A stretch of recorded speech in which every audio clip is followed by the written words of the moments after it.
talks will take about 15 to 20 minutes each. All of the topics are about race and immigration law. And I'll try to suggest at the end that they're also about foreign policy. Professor Villazor comes to us from Hofstra. Professor Hernandez is from Chapman. And Professor Johnson comes to us from UC. So,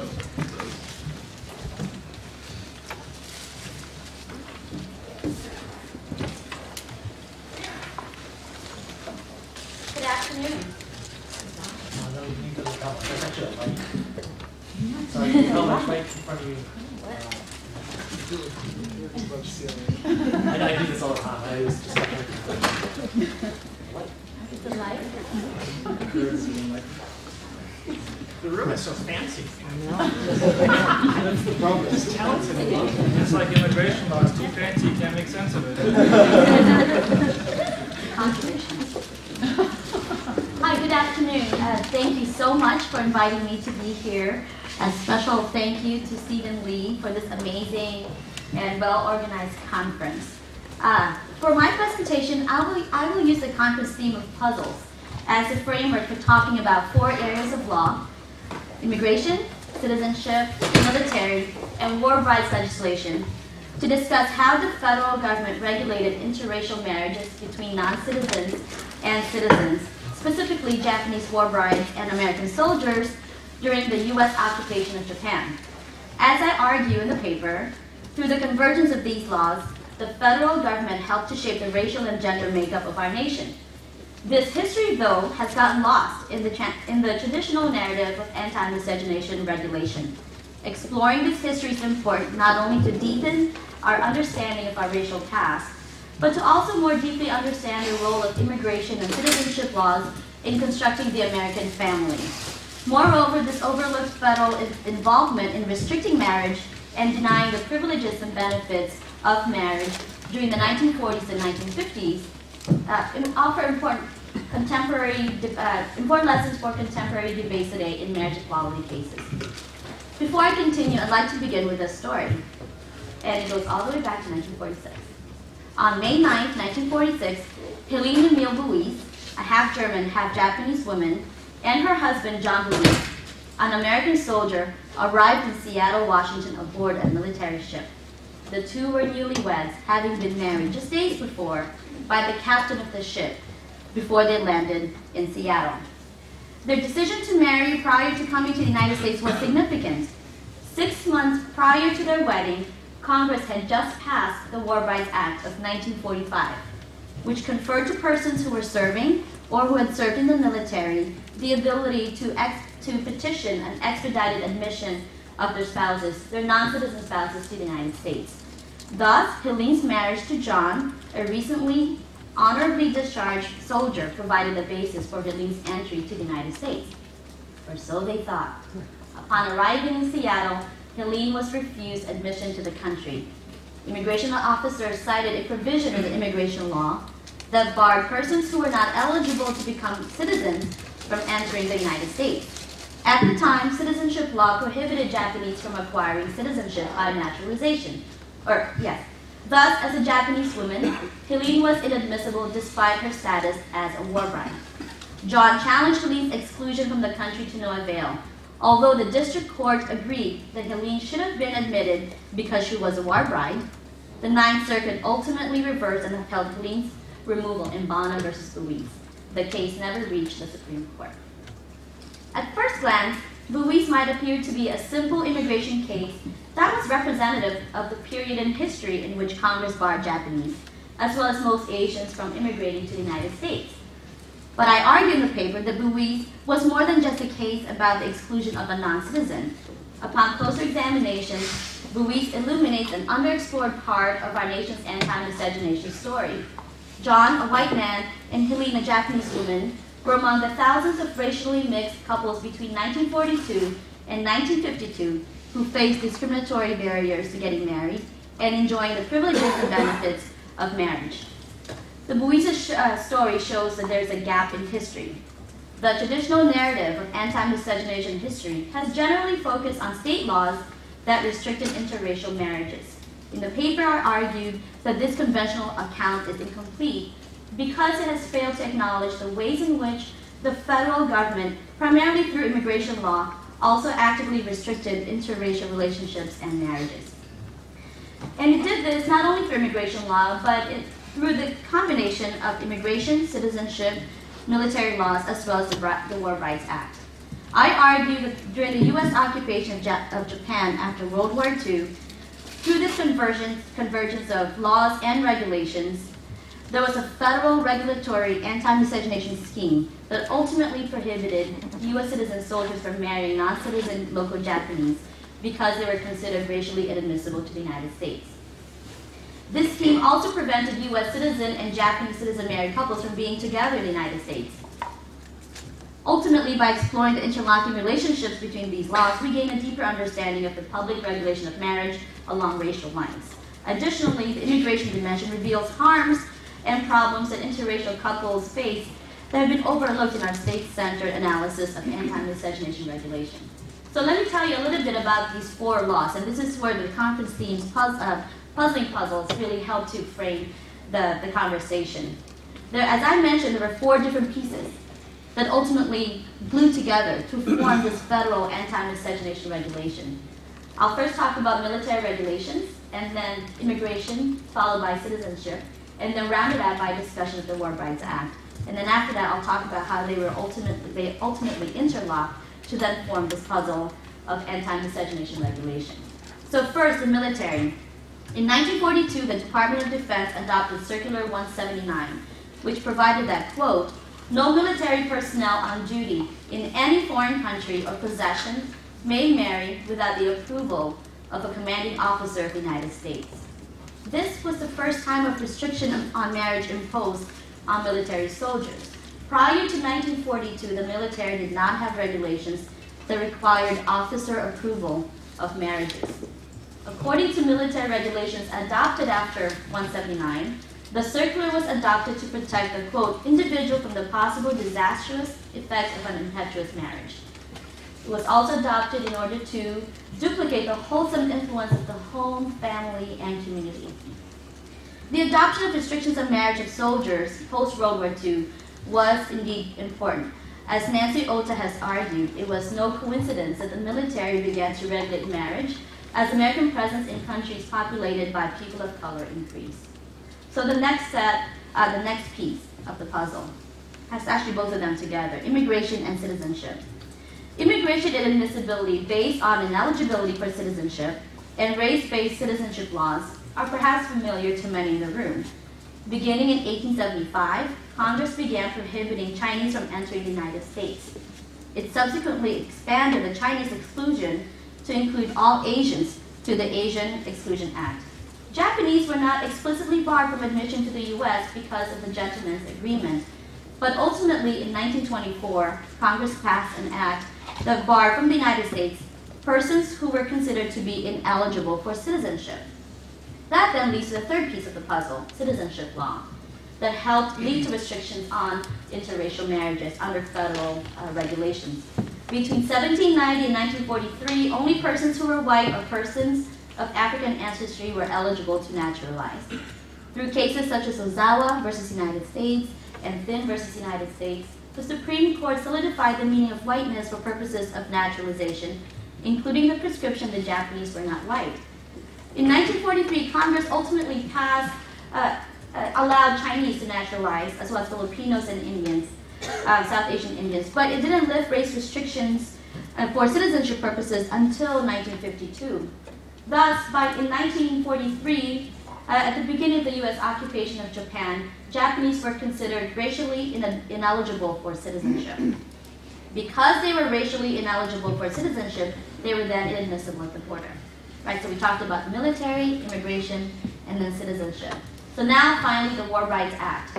The War Rights Act, passed in December 1945, enabled American soldiers to petition their spouses, mainly wives, to enter the United States. It was an important piece of legislation at the time, because considering that in 1945, between 75,000 and 100,000 military personnel had already married abroad, and many of them wanted to bring their spouses to the United States. There were a lot of complaints about the significant delays that soldiers faced in bringing in their wives to the U.S. as a result, Congress passed the War Rights Act to essentially confer them with non-quota visas. This was during the time when there were still national origins quotas, and so it was important to recognize that non-quota visas enabled them to immediately obtain visas to come to the United States. So that's step one. And then second, they were also, the Congress decided to waive certain documentary requirements as well as other types of requirements, except for disability restrictions, and a host of not very important requirements that needed to be mentioned. So ultimately, the War Rights Act was designed to reunify soldiers with their spouses, with the idea, and the idea that they had in mind was to enable European wives in particular to immigrate to the United States. The War Rights Act facilitated a significant increase of immigration of women during the 1940s and 1950s. Prior to 1940, about 56% of immigrants to the U.S. were women. In 1946, the year after the War Rights Act was passed, it went up to almost 75%. So we have these four independent pieces. How do they lead to what I argued as the puzzle of interracial marriage regulation? Although these laws did not expressly bar interracial marriages, together they functioned like anti-miscegenation regulation. Like states that actively police marriages along racial lines and discriminated against interracial couples, the federal government, through military and immigration officers, similarly engaged in first regulating who may marry, and second, limited the privileges and benefits of marriage. Moreover, they did so in order to promote white supremacy. So let me go through these 3 points really quickly. First, anti-miscegenation regulation. The federal anti-miscegenation regulation led to restrictions in marriage. The military adopted regulations that required commanding officers to reject marriage applications filed by American soldiers who wanted to marry Japanese women.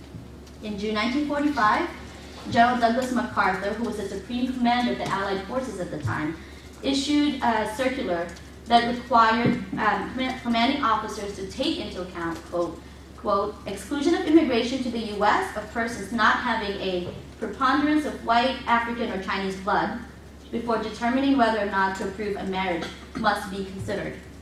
The military subsequently adopted special regulations that explicitly required military officers to take into account rights and restrictions imposed by federal immigration laws prior to making a decision about a soldier's application for marriage.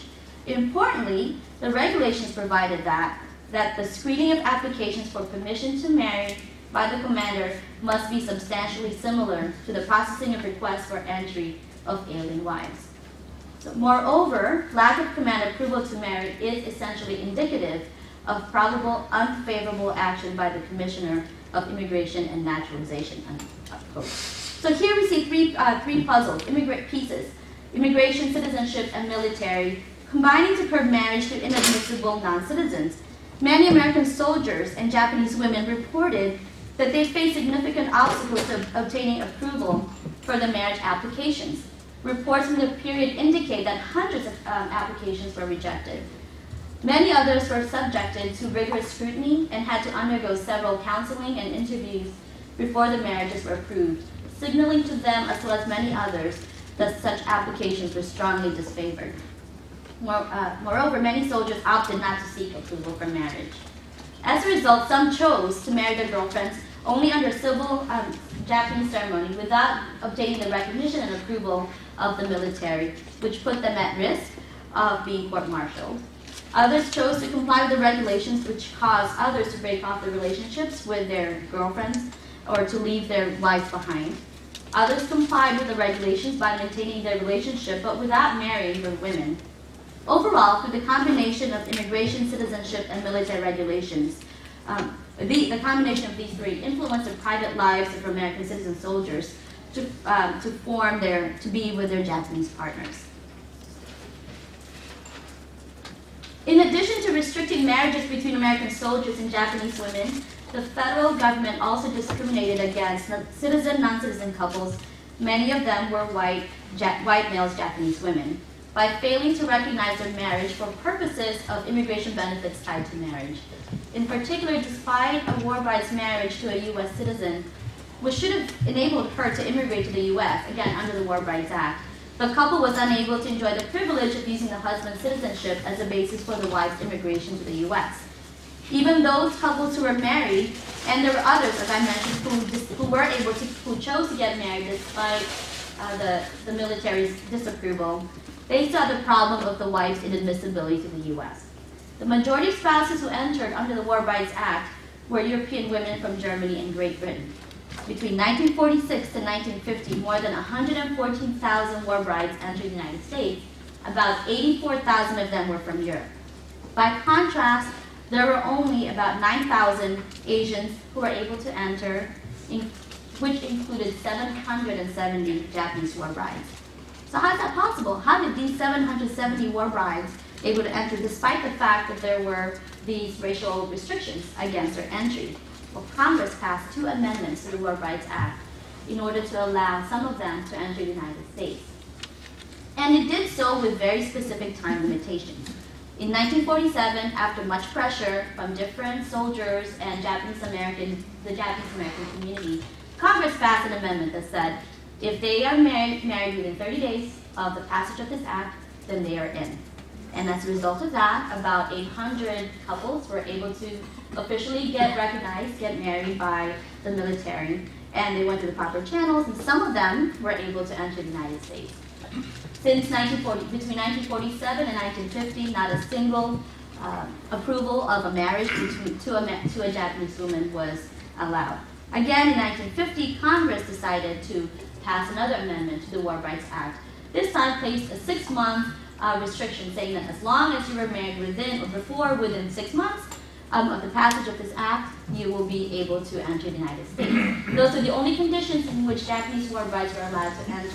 Many others were unable to get married as a result of these severe restrictions.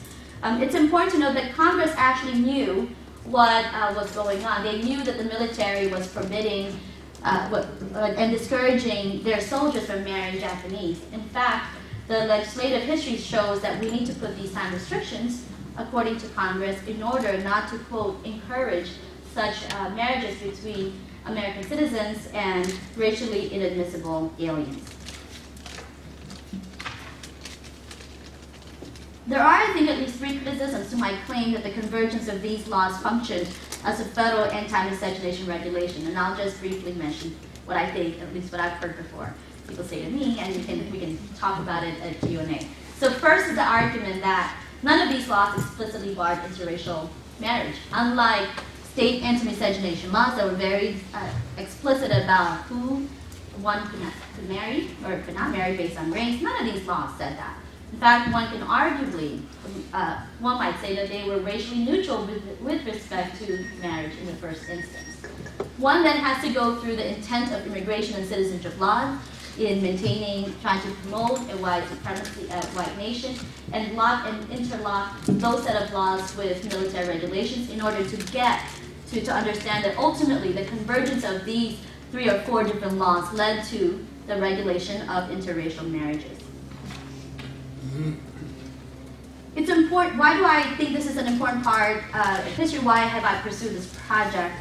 I just wanted to highlight at least 3 that has been overlooked in our state-centered review or analysis of anti-miscegenation regulation. So one is that as a result of immigration and citizenship law and the military, the United States was able to expand domestic norms against racial exogamy on foreign land. Right? And remember, in the United States, not that there were states that had state anti-miscegenation laws, but there were many others also that there were others that did not.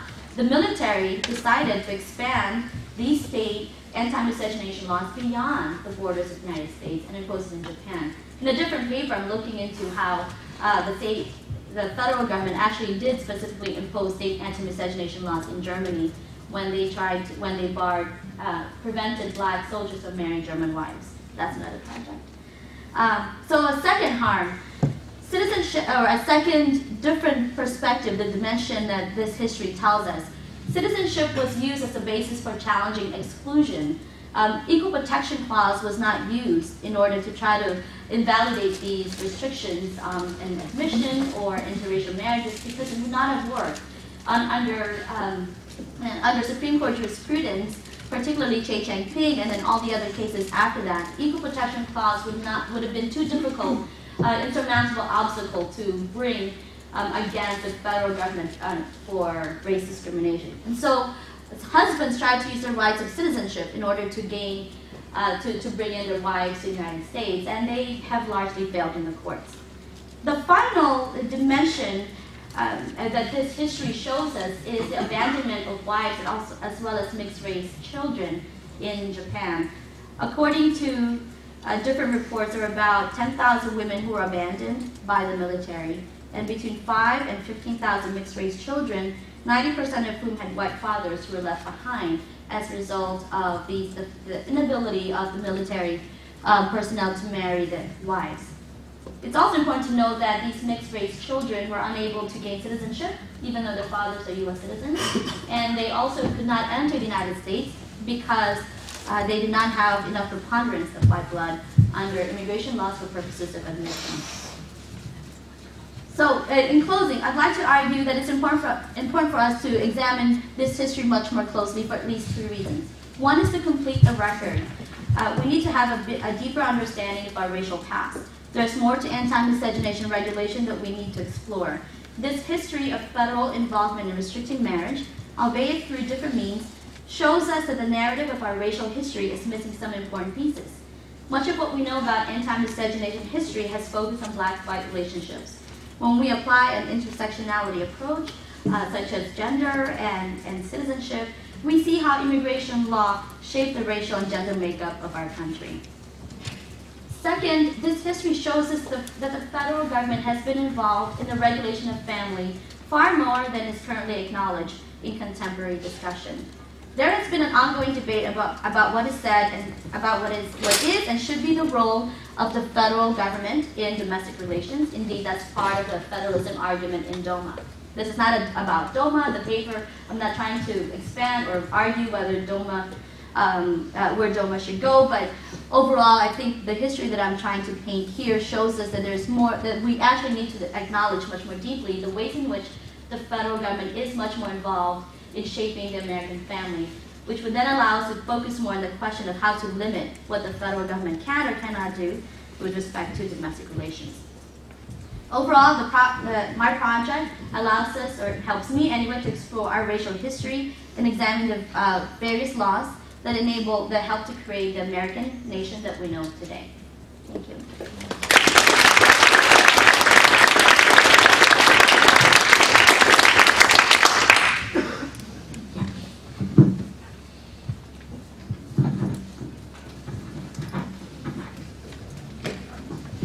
So thank you everyone for coming up here. You probably had a far larger commute than I did. I came here like in 20 minutes, which was nice because I'm from Chapman.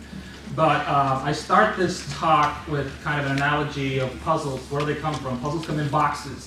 And it reminds me of, if you ever seen The Simpsons, when they go on the field trip, their kids are all excited. We're going on a field trip, great. And they're like, where? To the box factory. And, what is the box factory? Someone tells you very slowly, the box factory decided to do this. And so my analogy is that immigration law is a box factory.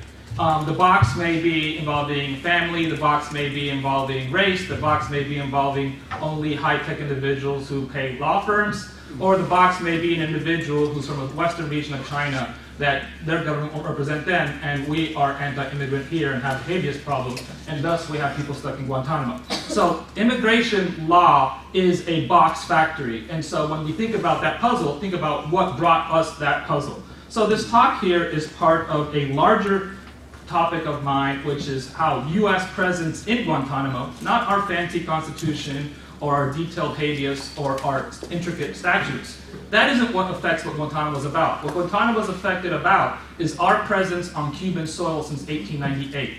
One small part of this project deals with this case, referred to as Kiemba v. Obama, which deals with 5 individuals of Turkic Muslim background who were detained there indefinitely, and a Supreme Court writ cert petition has been filed, and the government has responded to it last week, but they've been detained for at least 8.5 years, approaching 9. They're not enemy combatants. Even the Bush administration admitted that. And they're not detained thanks to what the Obama administration says. They're housed on the island but they can't leave the island. And so the question for me becomes, this case is very complex. Most people tend to write about it in our habeas doctrine, and it is a habeas issue, but the DC Circuit justifies their detention mostly based on immigration law. There's complications involving habeas. There's complications that probably won't be resolved involving habeas, but when they decide why these individuals can be housed on Guantanamo, they rely back on immigration law. So this presentation has two main points. One is that the Kiemba v. Obama cases rely on immigration law, and it's a fallback. The plenary powers doctrine in the two Kiemba cases that the DC Circuit's dealt with rely on immigration law. If there's fancy con law, and there's the Boumediene decision, and Congress is cooperating, and Bush is cooperating, and Obama's cooperating, never mind. Immigration law can detain these people if we need to. And unfortunately for these 5 men, that's what's been going on. The second big argument of this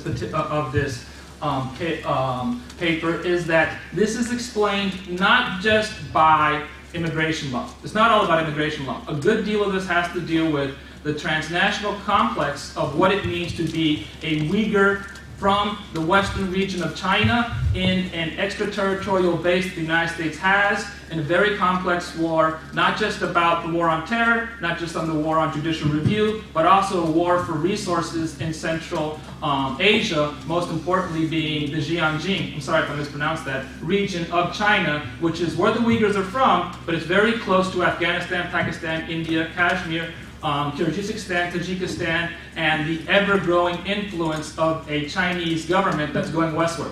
So if the Uyghurs are detained in Guantanamo, they came from a much tougher neighborhood and somehow ended up here. Why did they end up here? Because the US government paid a bounty in Pakistan for them and forced them to migrate to Guantanamo. So the question here, very simply, of this paper is twofold. One, how does immigration law do this? How is it that immigration law in the Kiemba 1, 2, and 3 cases is so similar to the cases we read in immigration law classes?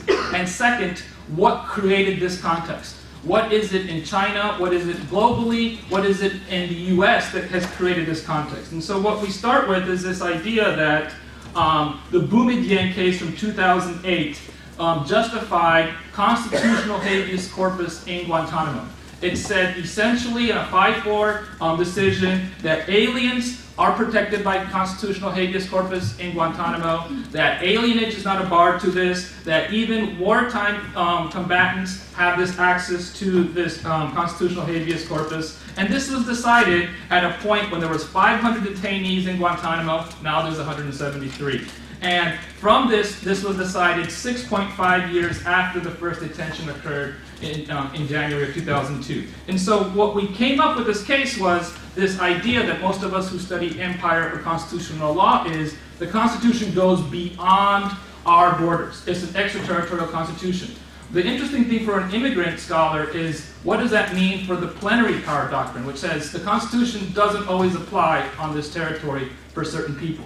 And so we have a Constitution that goes as far as Guantanamo, but we have a Constitution that doesn't even protect all our citizens in this country. What does that mean? Well, it means that 5 individuals in the Kiemba cases are stuck in housing or detention for the indefinite future. And so what we're left with doctrinally in the Boumediene case is a functional test for when habeas corpus actually does apply extraterritorially.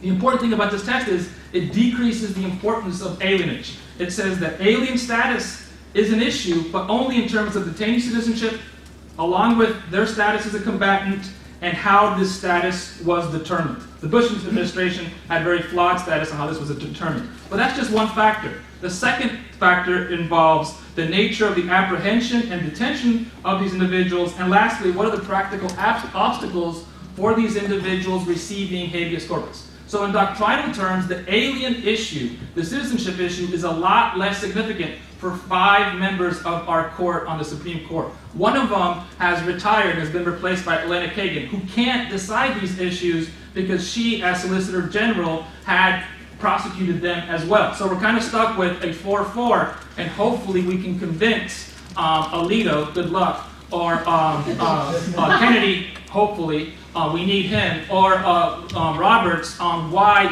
this issue, whether it's habeas or whether it's extraterritorial constitutionality or alien status permits these individuals to be released from detention. And so what we're left with here is essentially sovereignty is not a bar to extraterritorial constitutionality. Alienage is not a bar to extraterritorial constitutionality. But don't worry, we have old school immigration law that can detain these individuals if we need to. And that's what the Obama administration and the Bush administration have been doing. And so what we're dealing with here are Uyghurs.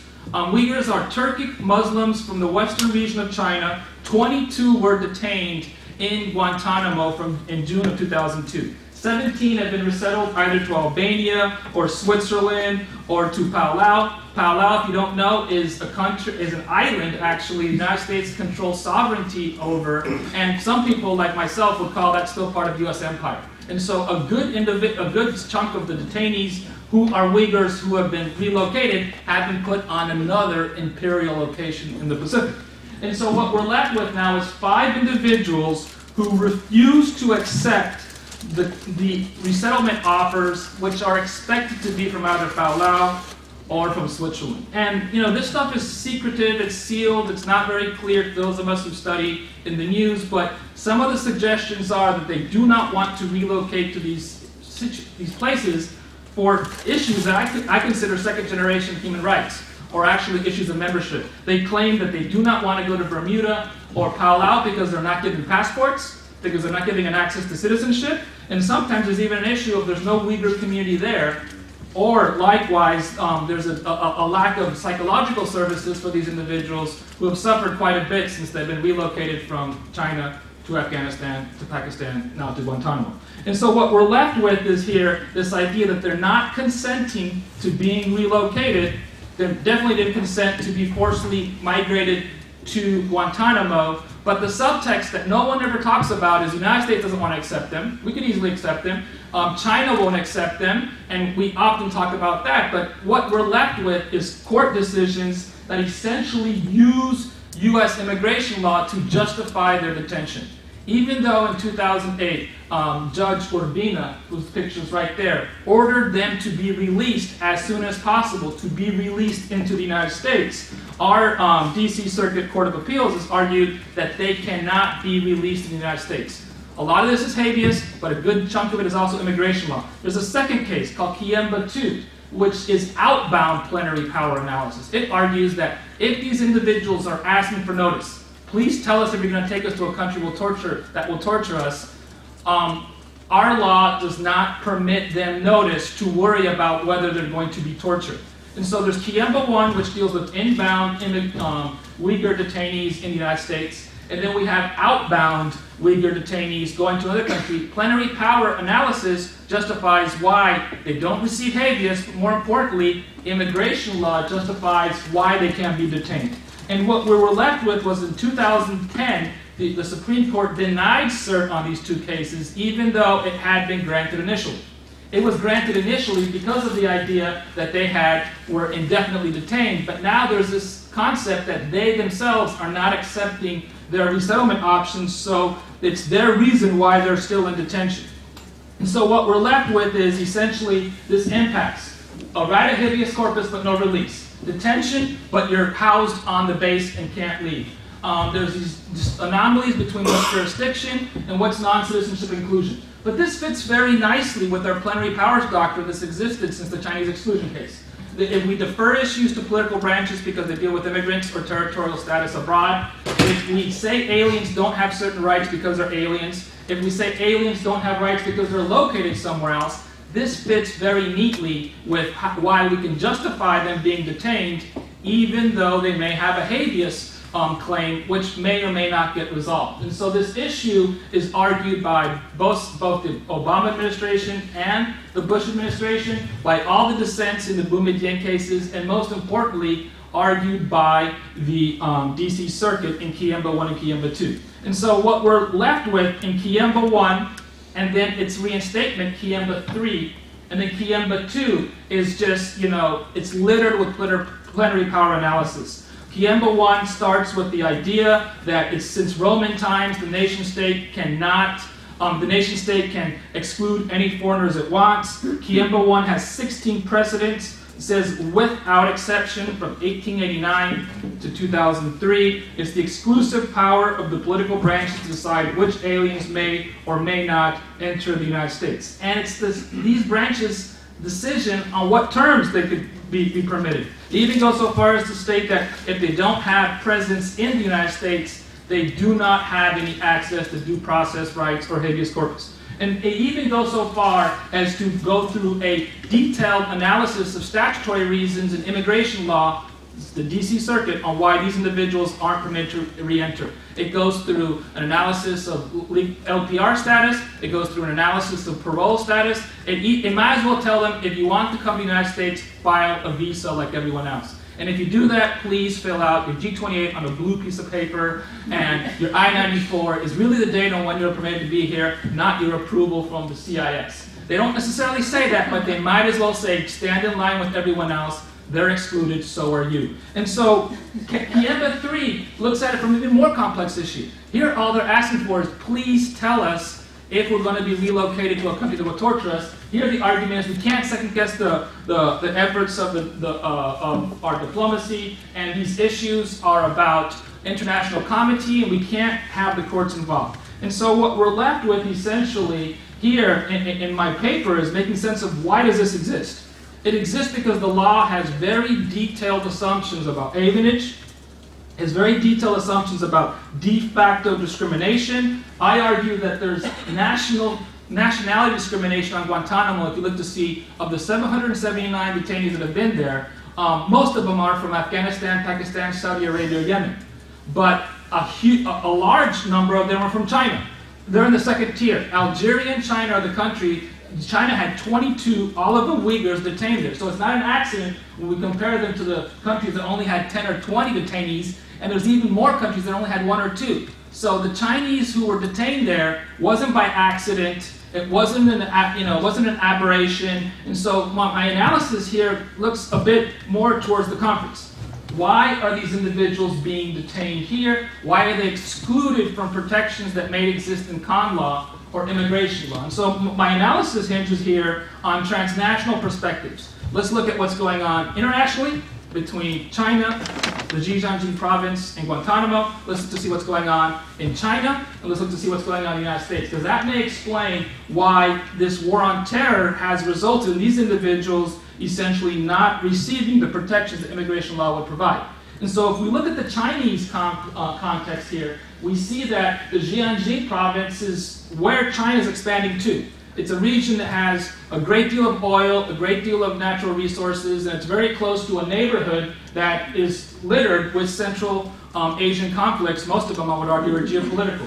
On the U.S. end, we see a judicial review process that's limited left and right, independent of the war on terror. And so when the detainees showed up on Guantanamo, they had been in, a series of tough neighborhoods, but here it was one where there wasn't courts, and the government knows that. And if we wonder, how much longer Guantanamo could exist, today or yesterday, Panetta argued that if we were to catch Osama bin Laden, we may want to detain them in Guantanamo. A translation: for those of you who are worried about the Uyghur case, we still need Guantanamo. So let's not let the Uyghurs leave, or let's not let law let the Uyghurs leave, because we need Guantanamo for another reason.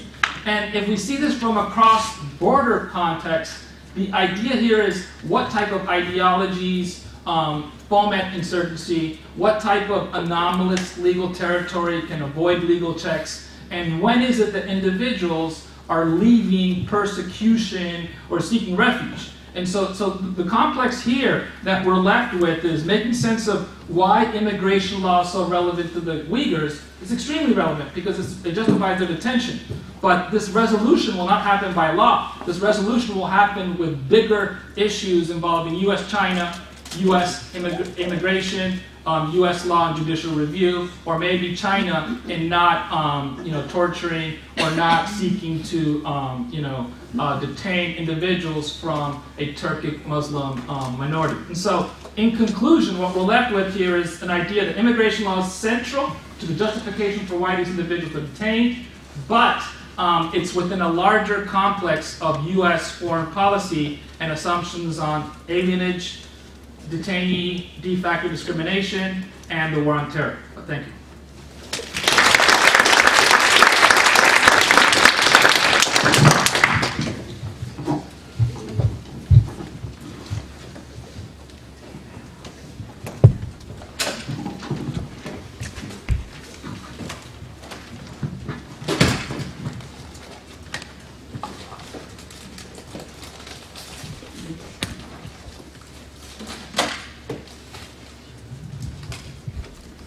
It's great to be at UC Irvine.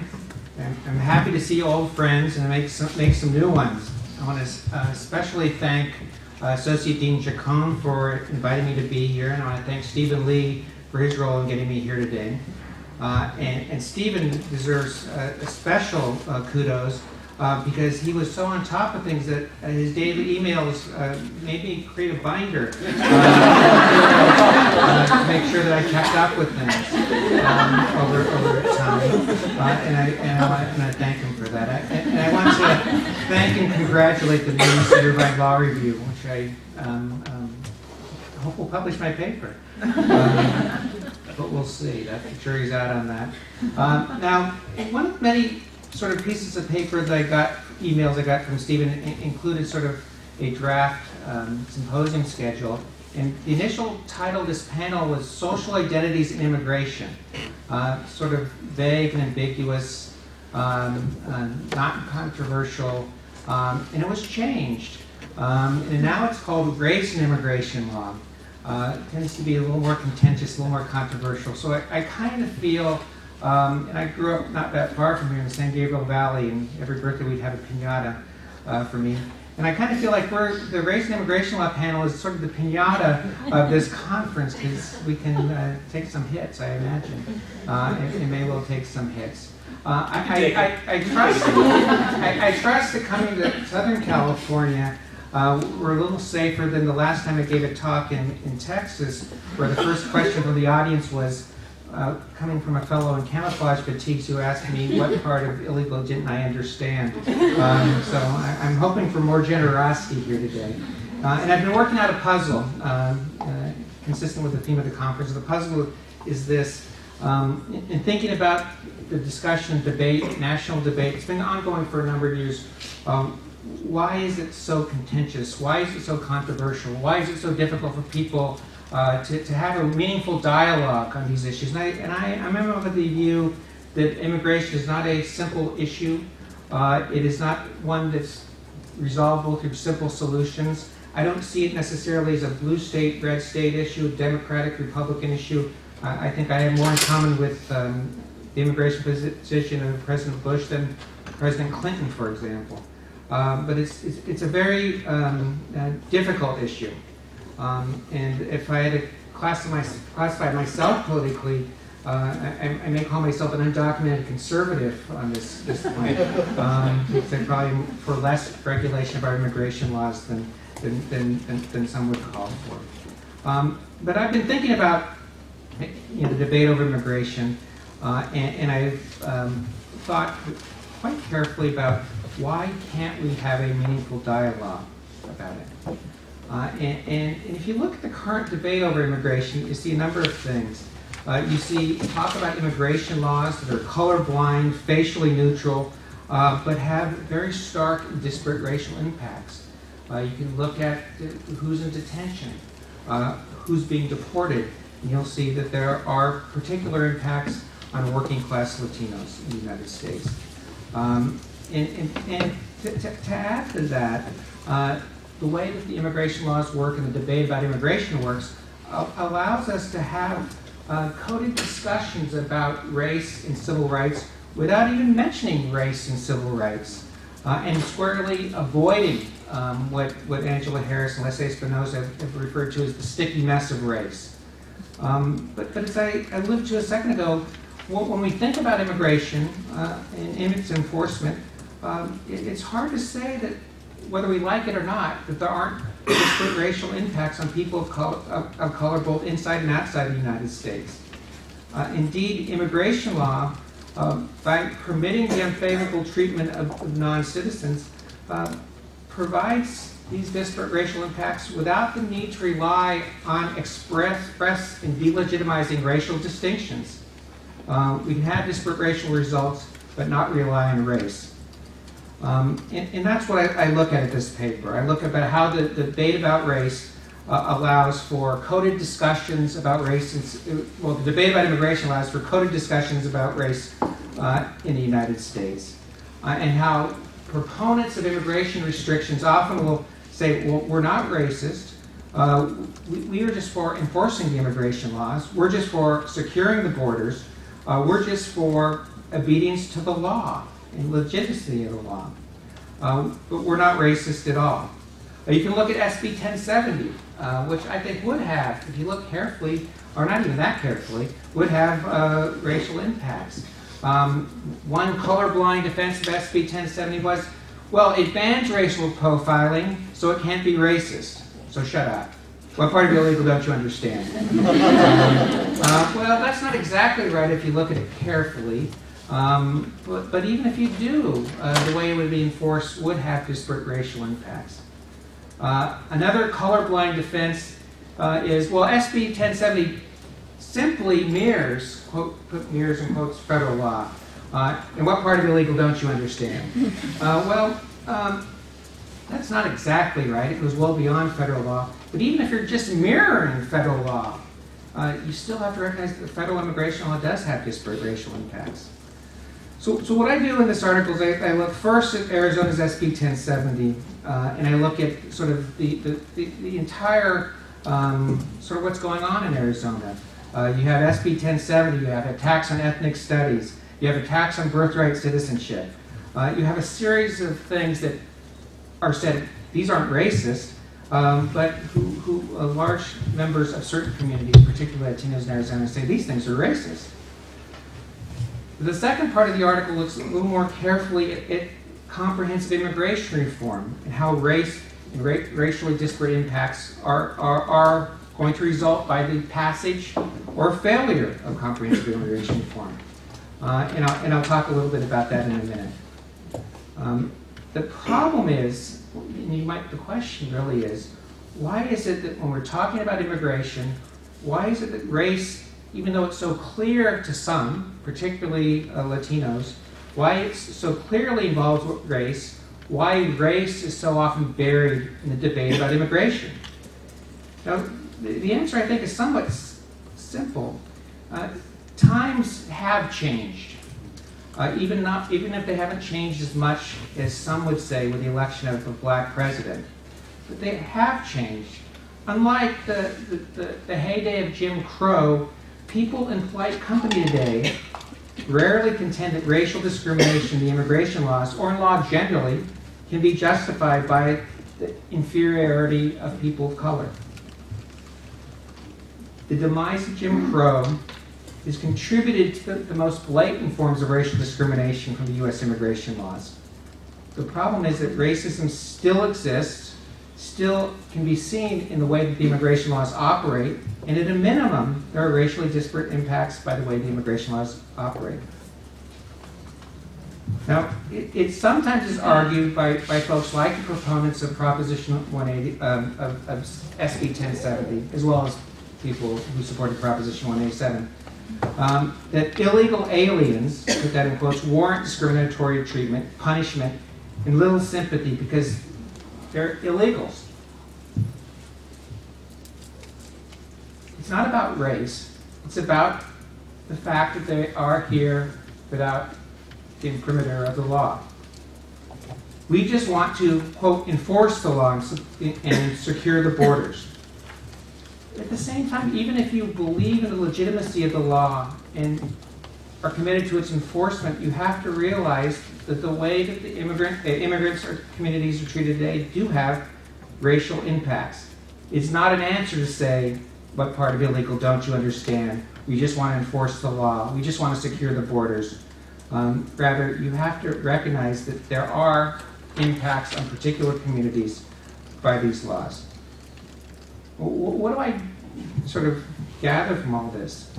What I gather in part is that in the modern United States, part of what the immigration debate is about is allowing for a legitimate place to vent racial antipathy and frustrations, whether it's about new groups of people moving in the neighborhood, changing population demographics in the region or in the state, like in Arizona, the fact that languages other than English are spoken in public places, the decline in the economy, the poor quality of the public schools, health care reform, the fact that workers congregate in street corners, and virtually anything you want to complain about.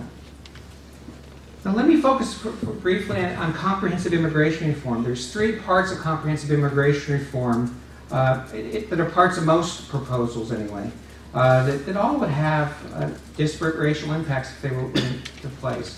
The first part, and the part that's most popular among the public by many accounts, is more immigration enforcement. Probably is the least controversial, but would probably have the biggest disparate racial impacts. More deportations, more detentions, more disparate effects on the Latino community, particularly working class Latinos. Just to give you an example, in the Postville, Iowa raid a couple of years ago of a meat and poultry processing plant in Postville, Iowa, about 98% of the people arrested were either from Mexico or Guatemala. Actually, not just arrested, many of them were charged with crimes. And after they were herded, and I use that word advisedly, herded into a cattle corral at the county fairgrounds, were convicted of crimes before a district court judge there. But more enforcement would likely result in more deaths along the border, with deaths along the border becoming more commonplace since the implementation of various border enforcement operations beginning in the 1990s. So increased enforcement would have disparate racial impacts. Another part of comprehensive immigration reform that's often discussed is some kind of guest worker program and other incremental changes to the immigration laws that would help address U.S. labor needs. That would have some positive impacts, perhaps, for people from Mexico and Central America, so often affected by the current immigration laws.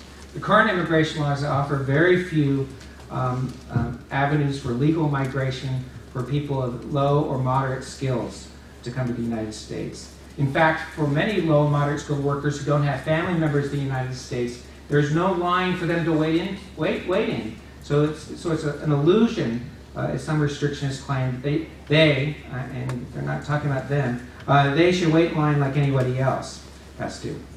But some liberalization of the labor provisions of the immigration laws might positively affect Latinos in particular. Third, and probably this is the most controversial and the most debated, many comprehensive immigration reform proposals include some kind of legalization or amnesty. That has become a bad word. It wasn't in 1986 when the Immigration Reform and Control Act included an amnesty program, which was signed into law by President Reagan. But it is a bad word today, unlike gun amnesties, tax amnesties, parking ticket amnesties, and many other kinds of amnesties. But amnesty for undocumented immigrants is a bad word. So now we call it things like earned legalization or some kind of regularization of status programs. And since about 60% of undocumented immigrants in the United States today, 60% of the 11 to 12 million are Latinos, actually even more probably Latinos, that's just the number from Mexico. A legalization program of some sort would have a disparately positive impact for many Latinos. Because of those impacts, because of the disparate racial impacts of immigration reform, that's why you have so much support from Latino advocacy groups for some kind of immigration reform. That's why you see newspaper articles like you saw the other day claiming, and I don't know if it's true, but the polls show Latino support for Obama administration plunges. It's because Latinos view immigration reform as having a positive racial impact on them as a group. And the flip side of it, the failure, the lack of passage of comprehensive immigration reform will have a negative impact on Latinos or maintain the status quo as it is today. And there are many parts of the current system that I could talk about. It's contributing to negative civil rights impacts on immigrant and Latino communities. I could talk about racial profiling.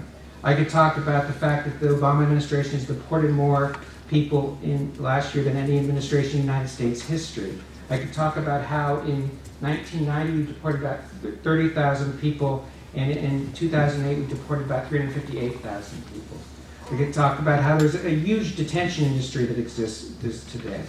I could talk about how there's a brown-collar workplace, as Leticia Saucedo is coined, where undocumented immigrant workers, particularly Latinos, are exploited without wage and labor protections.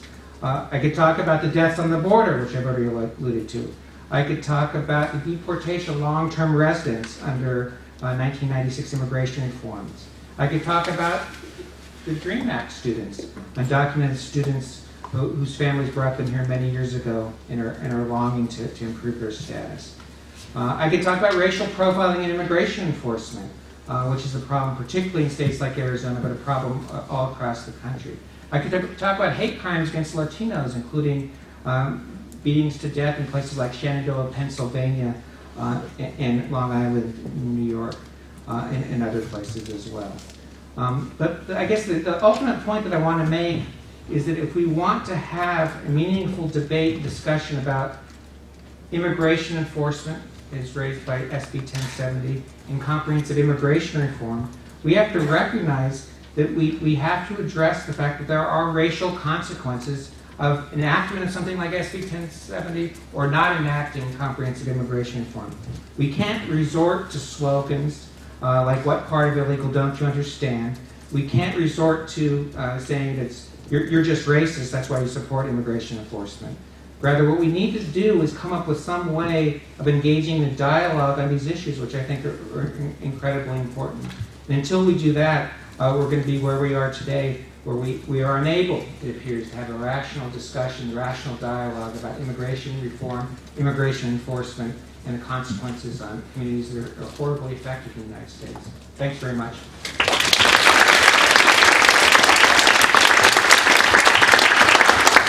All right, so I'm the moderator, and I gave myself about 5 minutes to comment on all three. And I read all three papers last week and then reviewed them again this week, and they're really great. I mean, they're 30-page. I think yours is 40 pages long. Yeah, you know, I mean, Professor Johnson, I think, writes faster than most of us read. A lot of work. So, yeah, but they were excellent papers, and I haven't been in a law school campus or a law school in a little while. So I teach at UC Santa Barbara. We don't have a law school.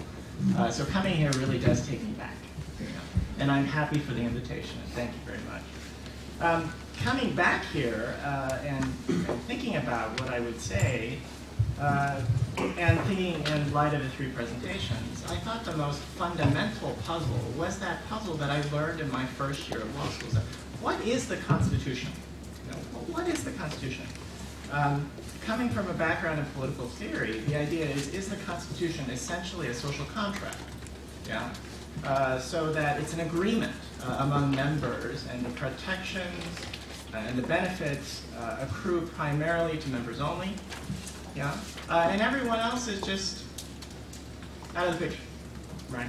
Another way of looking at the Constitution is to think of it as a statement of principles, of a higher order set of rules, certain things that state actors and citizens should not do wherever or to whomever, right? So to contrast these two, let's say Stephen, right, at this conference, beats up Professor Johnson so that he cannot give his talk.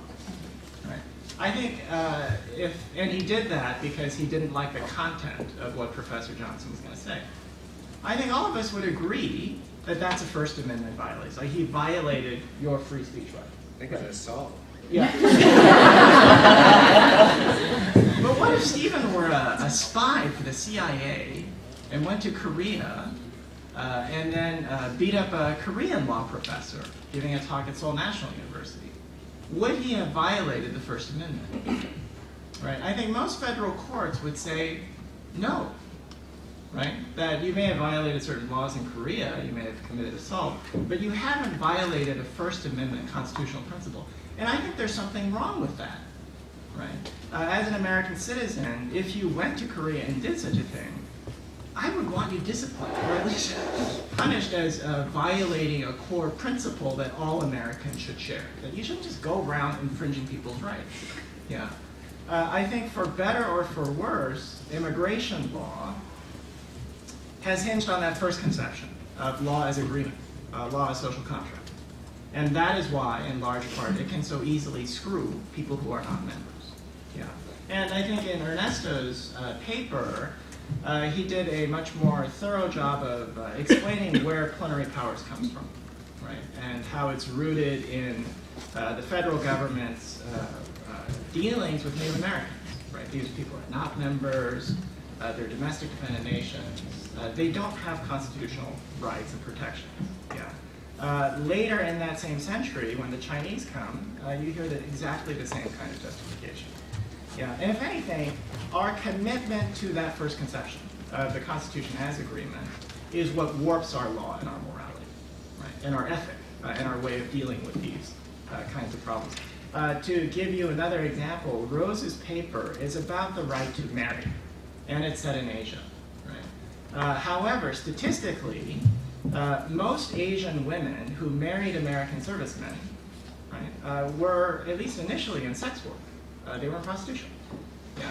Ever since the United States arrived in the Philippines at the turn of the century, through the occupation of Japan, South Korea, and Vietnam, what the United States has condoned, and sometimes what its military has encouraged, is a lot of commercial sex.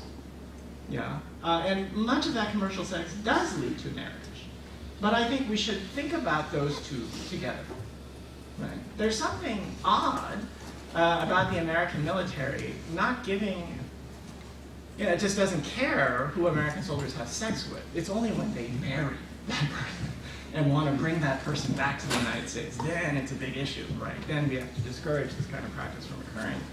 And it's almost impossible to imagine that in the inverse, right? So imagine if the Chinese army became really powerful and they had a base in Irvine, and there was a lot of commercial sex where Chinese soldiers were having lots of sex with, cute girls in Orange County. I mean, would we ever tolerate such a thing? Yeah. Is that even conceivable? Yeah.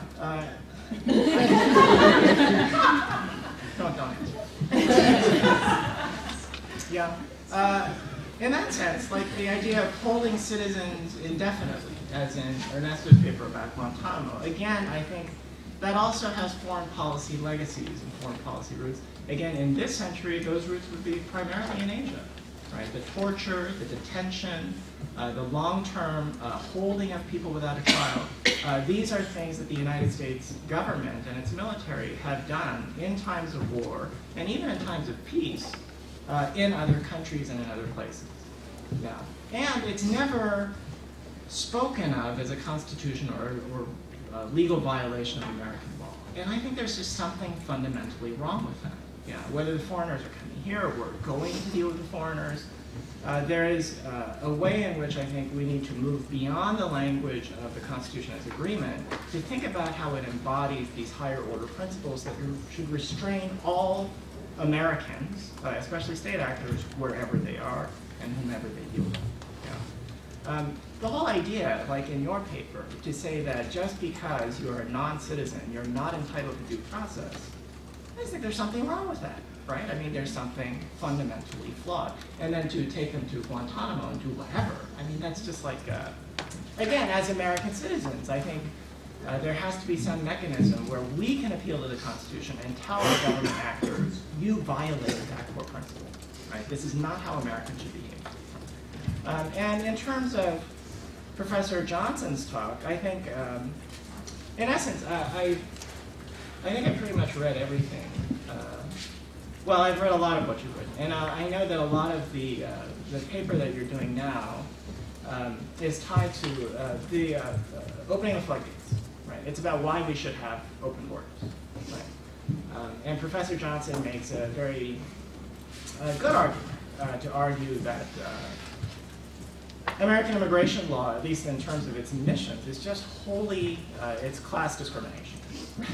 In terms of foreign policy in the immigration law, what we do in our immigration law is tell poor people, don't come. Just don't come.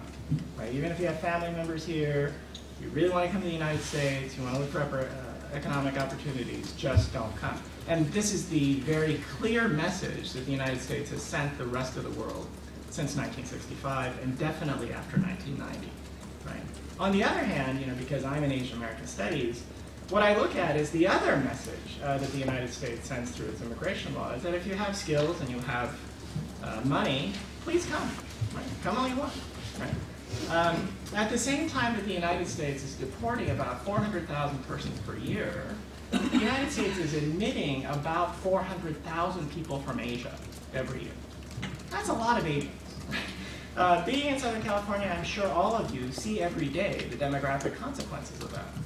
Right? You're in Irvine, for heaven's sake. You can't swing your arm without hitting an Asian kid here. The fact that all these highly skilled Asians are coming, that they are unproblematic, at least for me, I teach in ethnic studies in Asian American studies, that's a remarkable thing. Right? We're talking 400,000 Asians every year. Right? At the height of the Chinese exclusion period, there were only 120,000 Asians in the entire country. Right? So, the class-based shift in immigration law is quite striking. It has the race-based consequences. It's not just in admissions, but it's also in enforcement. So if we talk about people who are out of status, a substantial chunk of people who are out of status are people who overstay their visas, and they're primarily non-immigrant workers. Right? But last I heard, there's no discussion of a workplace raid at Microsoft or Intel. The federal government is not rounding up a bunch of Asian nerds and deporting them right away, right? We just don't care. Those kinds of differences in the way we treat certain groups of people who are even themselves all out of status is quite striking. Yeah, and I think that would lend a great deal of weight to the argument that we have. Right? Yeah, overall, I think it's the impossibility of evidence. One of the lessons of the rule of law is not to command the impossible. In essence, the legal theory, the rule of law, the philosophy of law, the idea is that law should not command the impossible. Right? Our immigration rules that tell poor people not to come, that criminalize them, that remove them, that detain them, it's just impossible. It's just not workable. Yeah, and we have to begin thinking past that. Right? And my last point is just a story about illegality. I have a 10-year-old, and 2 years ago, it was Black History Month. It was February, 2 years ago. And she came home with a picture of Harriet Tubman. Right? And she said that she learned about Harriet Tubman today. It's a great American. Right? Helped people escape slavery, and she was a wonderful person. Right? And off the top of my head, without really thinking about these things, I said, well, a lot of people wanted Harriet Tubman arrested or killed. Right? And what she was doing was illegal. Right? And my daughter got really quiet. And then she asked her mother if I was telling the truth. But that moment, in reply to the guy who says, what part of illegal don't you understand? I think that what we need to think about, especially in the immigration context, is there are a lot of things that American law has done that were legal that we now find appalling. I think in 200 years, when we look at our immigration rules, we might find it appalling. Other generations of Americans would look at and what we're doing now and find it just as troubling as my daughter found slavery. Yeah. I'm going to stop there. Comments, questions? Yes. I have a question for Professor Miyazaki. And thank you for your talk, because I've always tried to wrap my head around why there weren't any Japanese war rights. But the 1952 Immigration Act, which kind of lists the restrictions for Korean war rights to start coming in, it occurs after President Schoner, but still 15 years before Loving v. Virginia. But there's still now, then, since 1952, the ability for white servicemen to marry Korean war brides. So there is that presence, it seems, at least in federal law, of these interracial marriages. Is there a particular policy shift or something that goes on in 1952 that still, we're not quite ready to deal with it in Loving v. Virginia yet until 15 years later with Korean brides? So, and same thing too with war brides. After 1952, then that's when thousands more of the Japanese war brides that married military soldiers years before were able to finally enter the United States. But at the time, so one way to respond to your question was the federal the approval of these marriages between Korean war brides and Japanese war brides to primarily white male soldiers. Was that federal validation or recognition of interracial marriages at the time, right? It wasn't, if we think about it from the way we normally understand anti-miscegenation regulation. There was, at the time, of course, there's a lot of litigation, Harris versus Sharp, and in other places, the LDF was finally starting to come around to try to challenge these, to try to participate in litigating against state anti-miscegenation laws, but it wasn't, they still weren't as involved until much, much later. So JACL was then part of the push to recognize what was going on in the military context was part of this shift towards recognizing more interracial relationships. But the United States and states, as a government, and then states were not ready yet to acknowledge how the shift, that this represented some shift or some recognition of interracial marriages. But it's more of, if I could add, it's more a foreign policy response, right? So Mary Dudziak, in her work, argues that the United States, after World War II, does not want to be perceived as a racist place, right? Certainly not when the Chinese and the Soviets have been telling third world countries all along that the United States is a racist place, right? And federal officials who are abroad have a hard time with that one, right? Because when other countries say, you know, is it true that you're racist? What are we going to say? You know what I mean? So it's in that sense, federal policymakers, especially in foreign countries, want to make friends and want to change the perception of the United States in the world. Yeah. It's self-serving. Yes. Yeah. This is for Ernesto. First, a quick comment, and then a suggestion, sort of a suggestion of the way out of the morass. First, Xinjiang and the Uyghurs. In the Chinese context, I don't think you give it adequate attention in your anti-imperialist context. So, speaking 60s speak, right? If this is a conflict between China and the United States, if you see China as a great power, and this is just a great power conflict. U.S. foreign policy around, for example, human rights and the Uyghurs, right, as an example, is always unbelievably selective as to which countries we want to encourage human rights. Like we have, to say the least, our foreign policy has a mixed record. So the caveat is, in the context that you're presenting it, the Uyghurs and the role of American effort for regime change or disruption of China in the context of Tibet, Taiwan, and Xinjiang, and the Northwest, is the U.S. foreign policy position is complex. That's a comment, right? So be cautious about that. My suggestion, and trying to piece through the various questions of constitutional authority and power that you were looking at, is to suggest that you look at constitutional power in an hierarchical or creating a taxonomy. That is to say, what seems to be going on, and you described some of this, is that there are, if you look at the various federal constitutional powers, they end up being a pecking order. So you've got at the top your notion of extraterritorial power, which is a mix of federal military authority and foreign policy power. That is to say, the exercise of those two. You've got habeas power, which seems to then be below that. Habeas power enters into it, sometimes trumps it and sometimes doesn't.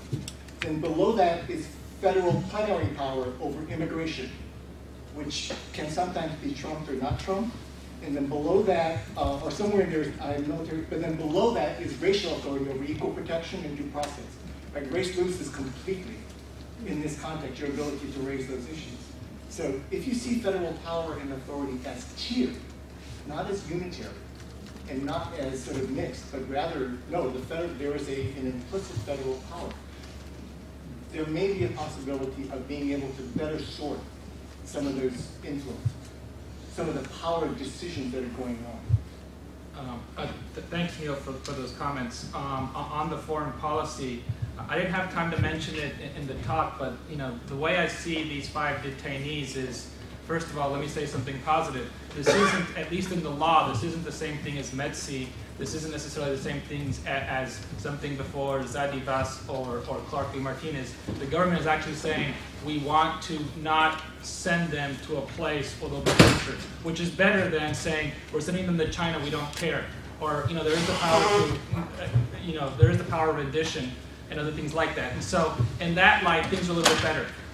More importantly, like you said, I think they're a bargaining chip. They're being, not only they're in a puzzle, but the United States and China play a game, which is, I respect you, you respect me, but we only push each other when we really need to. And one way to push China is, you have a lot of our debt, please don't get in Central Asia, but we're going to keep these 5 people that you really want, which, by the way, also helps us because we don't want judicial review in Guantanamo. And, you know, so these detainees, because it's not just the Uyghurs, there's also discussion about what's going to happen with the Yemenis. And every time there's more of every time there's more of a protest in Yemen, there's more of a reason to not send the people from Yemen there. And the same thing's going on with Algeria. So I think they fit into the foreign policy debate on why they won't be sent back. So back and forth, China, United States. But similarly, there's a bigger debate, which goes to your second question, about the judicial review. And so we have this big issue, which, you know, the only reason I think Boumediene extended habeas corpus was because the court viewed its role as being lessened, and this had gone on for too long. And so if you view the cert petition that was filed in December, it basically is a story of the history of habeas, not the story of plenary power, not the story of extraterritorial constitutionality. It's the story of Scalia, Alito, Roberts believe what the separation of powers in habeas means, because if we eliminate that aberration or ambiguity, we can have courts exert influence there, which will release these individuals. But the story isn't about the individuals. The story is about judicial review. But I hadn't thought about it in your context. But the only thing I can say at this point is I think it's really an issue about judicial review. But the justification is an immigration law. So we're kind of left to making sense of why is the plenary power so important. It's important because it allows for detention, but the resolution will be political or habeas corpus. But thank you for those comments. Yes, sir.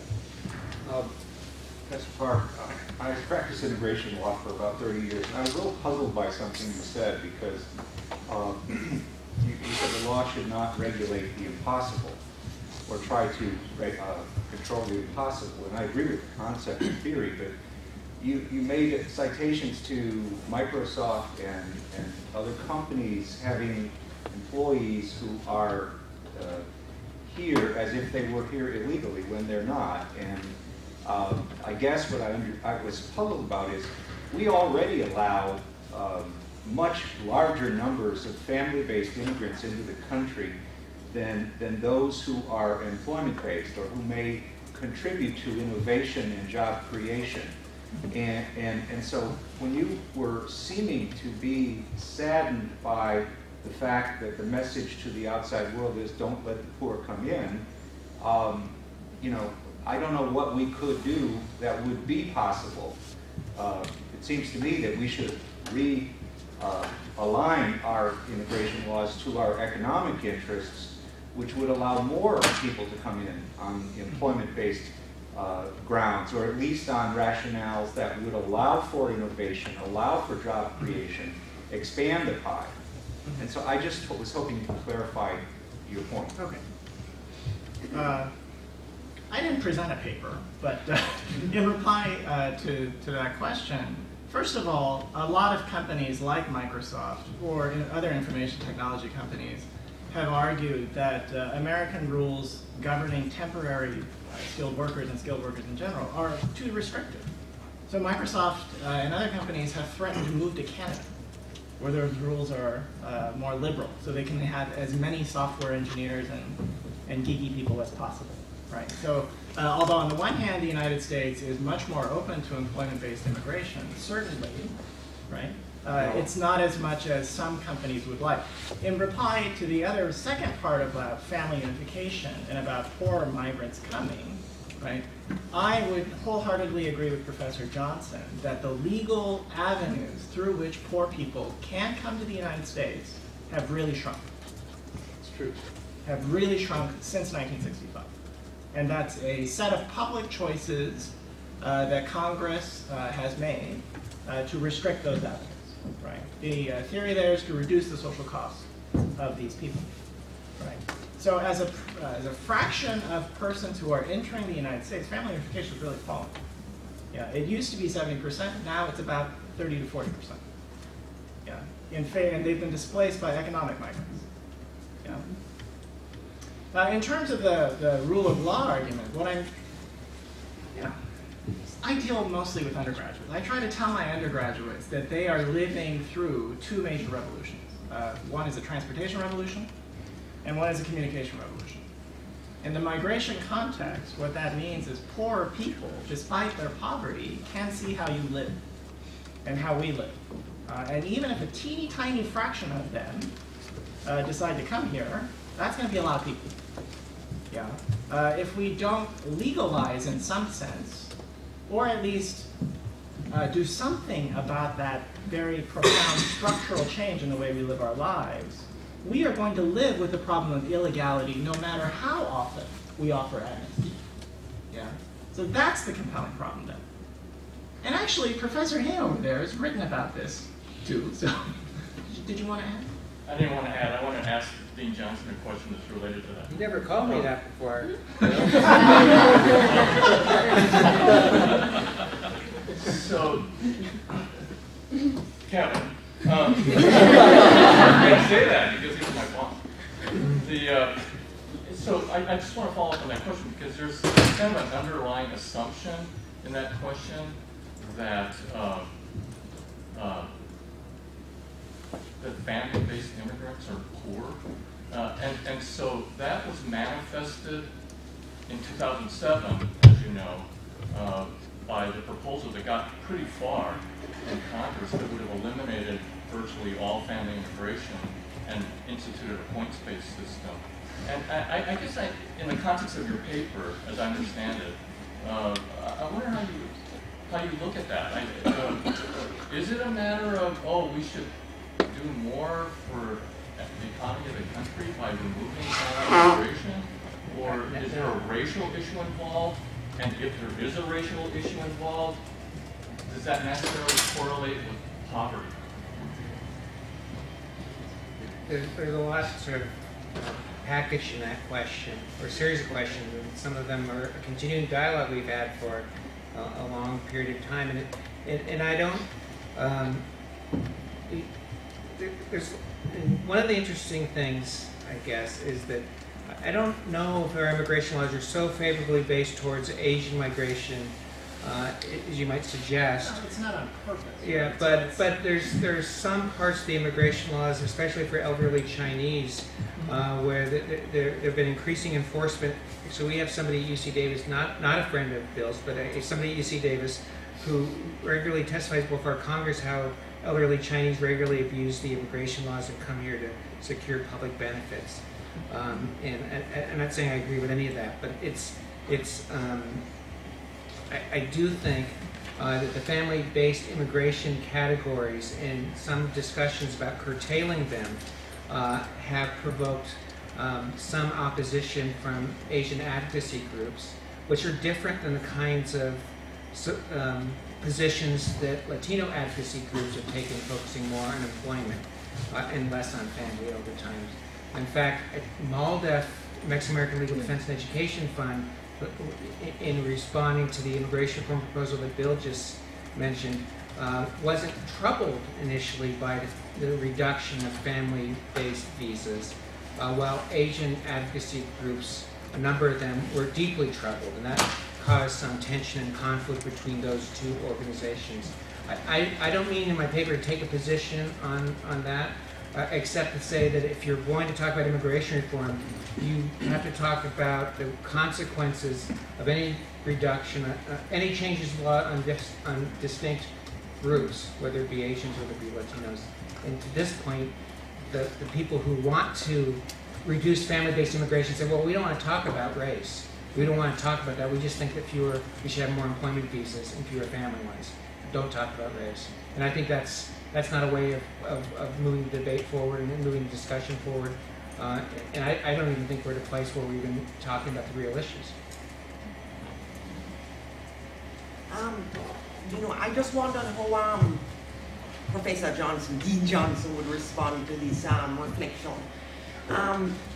I'm looking at a report here from the Migration Policy Institute on 287G. And what the report essentially says is if you look at the places which have entered into these agreements with the feds and which have been using them most aggressively, there's a disproportionate concentration in the South and the Southeast in particular.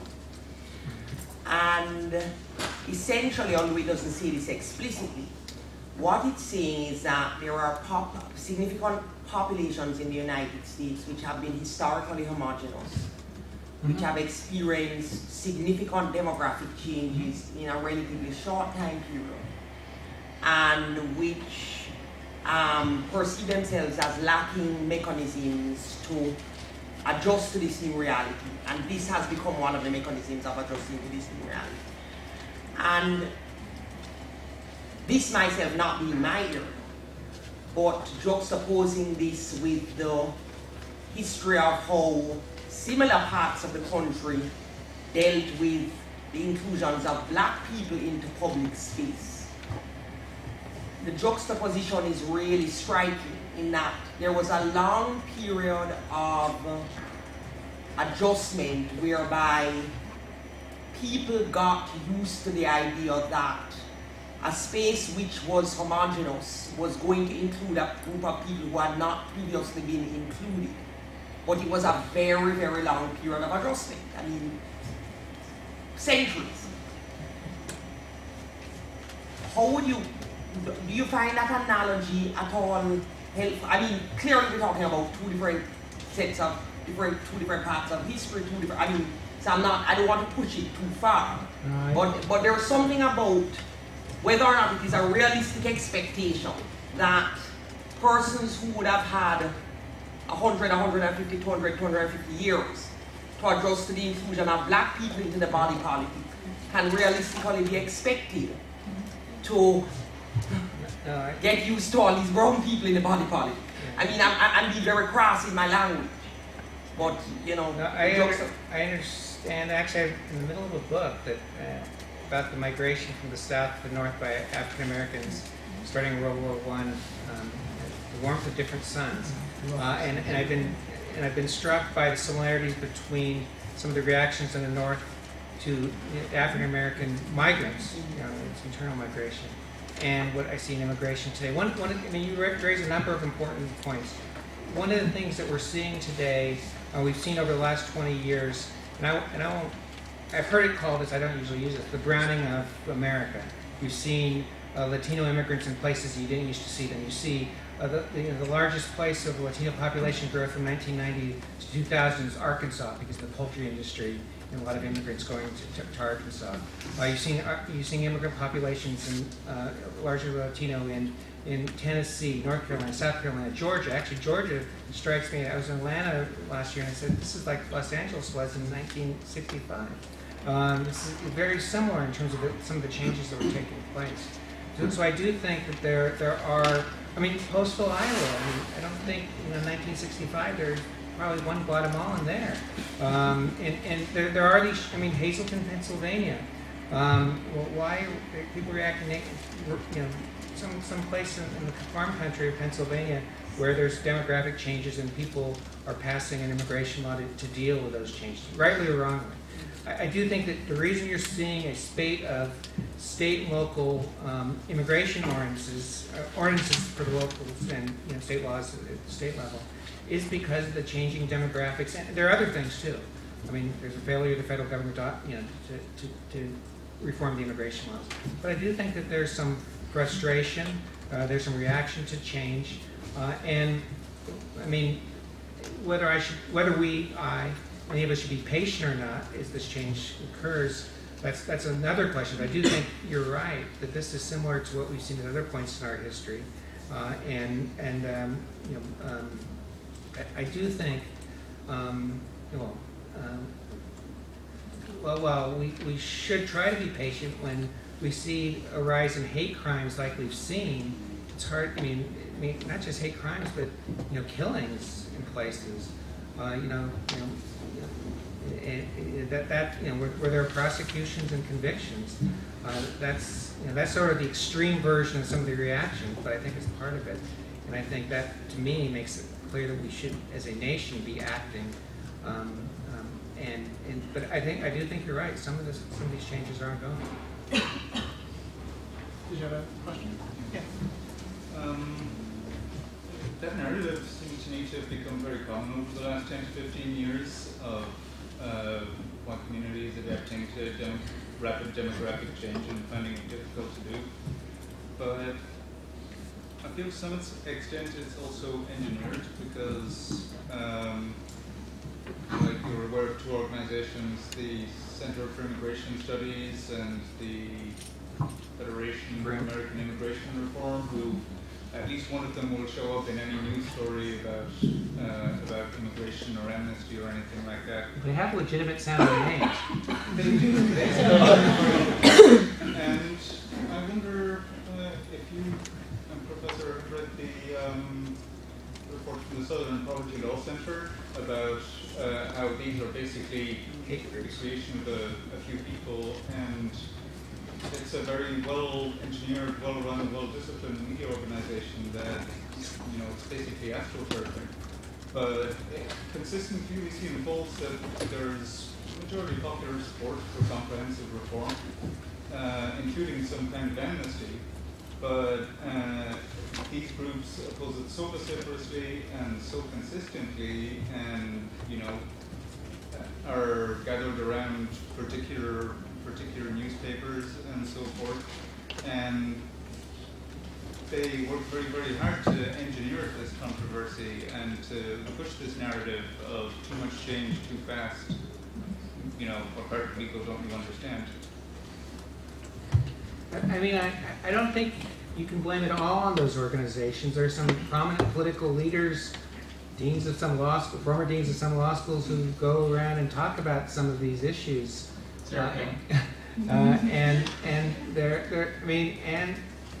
There's parts of the public who do support some of these things.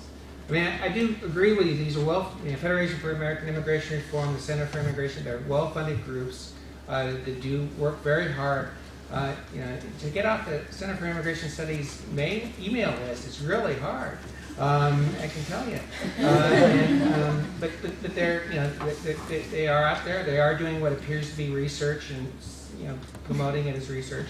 But I do think that there are segments of the American public that do resist some of the change as well, and maybe it's being capitalized on by these groups.